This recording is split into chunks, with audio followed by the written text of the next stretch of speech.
So you're going to have a lot of tier sets to get, right, in the anniversary event. We're going to talk a little bit about these tier sets and stuff. We're going to get into some more modern day things with the new raid, a crazy new trinket dropping, some of the best bountiful delves that you should be doing, and of course, the rest of the WoW news as it's covered here every day.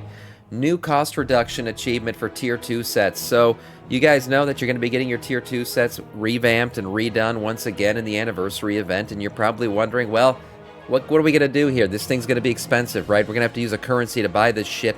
What if I have multiple characters? How many currencies am I going to have to get? Because the currency will be warbound. Well, looks like Blizzard added an achievement to the game that when you get your first tier 2 set, the rest of the tier 2 sets you get will in fact be reduced in cost. Again, the best expansion for alts ever continues to be just that, the best expansion for alts ever. So you will have a reduced cost. What that reduced cost is going to be yet, we don't know. How much that reduction in cost is going to be, we don't know. But we do know that every tier set you get beyond your first one will in fact be a little bit cheaper. So that's pretty good. Speaking of those tier 2 sets, are you a person who's never been a big fan of the robe look? You know, the dress boy look. It's... You know, I personally, for a mage, I always thought it was fine. In some classes, I didn't want it on. Well, you have choices with the Tier 2 set. Not only has Blizzard revamped them, but for some of them, they've added this new, the pantsuit look. I don't even know that's what it's called. But this whole new look that we have in the game, you know, since the Kultirans came in, where you have the pants underneath the long draped robe here, well, they're giving some of the tier sets that look. So you'll have the option to basically wear the old classic, you know, robe look, or with the pant legs kind of exposed and the robes coming down the sides. This is really cool and actually a nice addition to some of these tier sets, especially because, you know, some of these are obviously they could have just revamped them and up-resed them, but they decided to go the extra mile a little bit with some of them and really give some of them a new and fresh look, I should say. So that's pretty nice. Same with Mage here. We see them getting the pantsuit look. For Mages, it's a pretty big thing because the only set that I remember ever having a pants set was that Kirin Tor Wrath of the Lich King tier set that we got from Ice Crown Citadel, I believe. Or was it Karazhan? I think it was Karazhan. Yeah, that we got it. So, no, Karazhan was the red set. I remember now. I believe it was Ice Crown where we got the pants set for the Kirin Tor. So, that's pretty cool. Going to the Priest set here, same thing. Gets the pants look. Shaman also gets a nice little pants look as well. And then, finally, Warlock here. Also getting a pants look with the side armor here. That's pretty cool. So again, you'll have the option to wear it either way. If you want to go with the old look of the robe, you can also do that, but options are always good in the game. 20th anniversary also updated some side notes here. So if you're a Drakthir that likes to tail swipe the shit out of things, you're going to have to remain as an evoker to do so.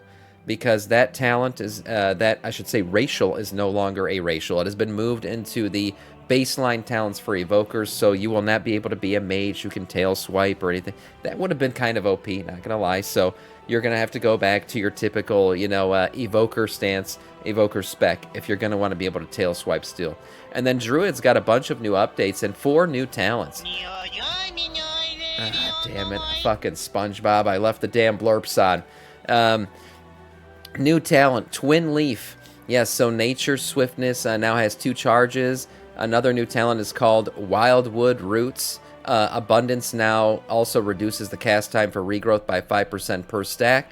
And then Cenarian Ward's cooldown is reduced by 10 seconds, and its duration increased by 2 seconds. You also get Renewing Surge. The cooldown for Swift Men is reduced by 40% base on the current health of the target.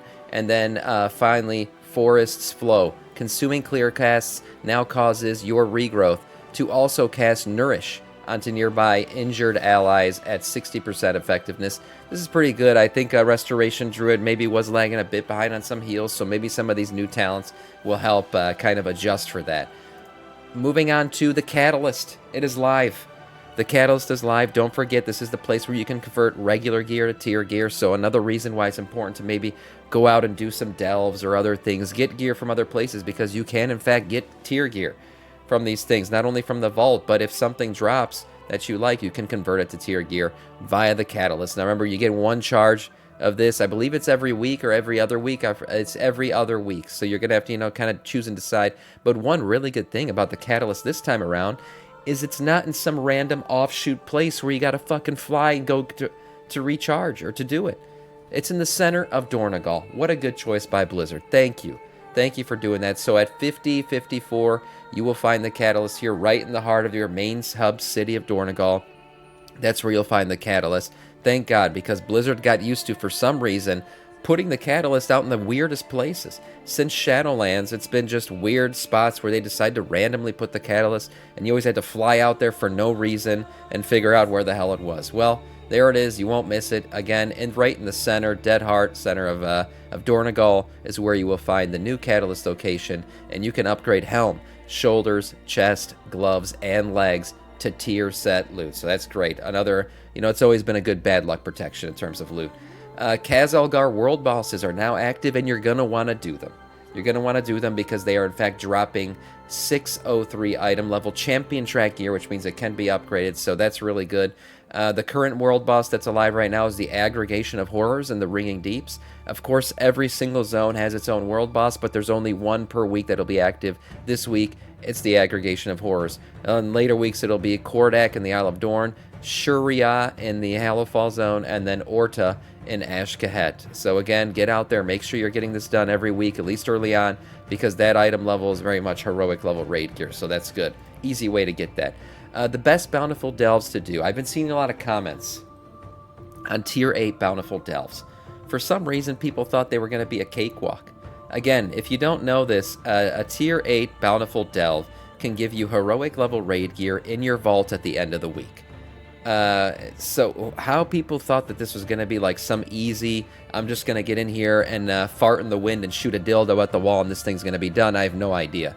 But people are having trouble, struggling a little bit with a Tier 8, as they should. We're very much early in the expansion right now. Don't forget, this is going to be the weakest you're ever going to be in the entire expansion, because this is going to be the first raid, the first of everything that you're doing without any tier set bonus. Not the previous one, not the current one, nothing. You're going in these things completely bare. Okay, you're raw dogging the shit out of these delves right now. So it's going to be hard. Now, people have said maybe going in these with a group is a little bit easier. Some people have compared it to heroic dungeons if you go in with a group. I don't know. I haven't tried it yet with a group. But yes, Tier 8 is a bit difficult. And don't forget, these don't scale. So they're going to get easier as you gear out, as you get better. So getting in there, getting the Tier 8 done, of course, is good. But which one currently is the easiest? Well, looks like WoWHead put out a tier ranking here, so we have Spiral Weave as S tier, considered to be the easiest one to do. Nightfall Sanctum is A tier, Dread Pit is B, and then Earthcrawl Mine is D tier. So what's important to consider with these is you really have a limited amount of coffer keys, right? So maybe you want to skip Earthcrawl if you don't have a lot of coffer keys when it's the Bountiful Delve, because your restored coffer key is what you're using at the end of the delve, right, to unlock the box. You don't want to die too many times or you're going to miss out on some loot in these Bountiful Delves. So maybe, obviously if Spiral Weave is the Bountiful Delve, go in there and do it. It's considered to be the easiest one. But if Earthquall Mine is the one that's currently up and you're struggling with a Tier 8 delve, you may want to skip it and save your restored coffer key for something else. Or do it and don't use your restored coffer key. Whichever way you want to go about it. But yeah, doing the delves is important, and of course Tier 8 is a bit difficult, but that's okay, is expected. Moving on to one of the craziest trinkets I've ever seen in the game.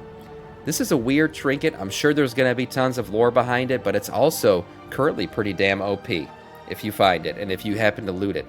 So this trinket drops from the Nexus Princess of Kiveza. Kiveza's her name. She's the Nexus Princess. She's that, ethereal-looking boss in the raid right now. And she drops the Treacherous Transmitter. Now, what is this thing? If you read the text, it says, you receive cryptic instructions from somewhere in the nether to reveal your next task. It's probably nothing. So complete it and gain 9,013 primary stat for 15 seconds with a 1 minute 30 second cooldown. So first of all, right off the bat, that's weird as hell. What the hell? Complete a task. What are they talking about? Well, when you click it, you will be given one of three options for a potential task, right? And when you complete the task, you will in fact get that big bonus to your primary stat, which is really nice. Fail to complete the task will leave you with nothing, so that's kind of ruining the entirety of the trinkets. You're going to want to make sure you do it. But it's punishing if you make a mistake, but it's really, really good if you complete the task. And the task is pretty damn easy. So you can also utilize it to your advantage and double stack the trinket, because it shares it has a 20-second shared trinket cooldown. Once you start it, right? This leads to the potential for a double on-use trinket buff to overlap its delay. So if you delay it for 10 seconds, delay doing the task essentially, you can delay getting the buff for 10 seconds and then overlap it with the next use of the trinket, doing the task very quickly, and have like a double stack of your primary stat, which is pretty damn crazy. So what are these tasks anyways? Well, one of them you get could be jumping 3 times. The other one could be collecting an orb that is circling around you in an area around you, and then the other one is standing in a specific location on a transporter device for a few seconds. Another death PD Pass coming in with the prime. Thank you, Death Knight of our Scourge. Thank you. I appreciate that. So those are the 3 tasks. They're pretty easy. Here is the jumping 3 times. You see it's tracked just by these floating crystals above your head. Once you do it 3 times, they all light up and you get the buff. The other one, again, is this orb that spawns around you, so you have to go grab it. And then finally, there's a little pad here that'll pop up. That's the other one where you got to stand in a certain spot. Again, completing these will give you that nice primary stat buff, but sometimes this Ethereal Void Reaper will also spawn when you activate the trinket, so this gets even weirder than it was before already. Not incredibly dangerous. It is an elite that can dish out some damage if you're not careful, though. By defeating the Reaper, it will grant you something special, a toy, which is an Infiltrator's Shroud. This will cover you in the Ethereal Void look, so you can in fact look like this guy if he happens to spawn when you click the trinket and get the toy that'll convert you into him. Damn, you ever wanted to have a playable ethereal? Well, this is your chance to get it. Look at this. Not only is this trinket give you a really nice primary stat buff, it's very weird and its text instructions. It gives you some weird tasks to do, and then finally it can give you some damn toy. Wow, what a crazy trinket. I always like when Blizzard puts interesting things like that in the game, and this is a pretty cool one. Again, as a primary stat buff, it basically works for any class, any spec. Everybody needs a nice primary stat buff every once in a while, so this will be something that's very much needed on by everybody every time it drops, so good luck getting it out there, boys. But there it is, the Treacherous Transmitter.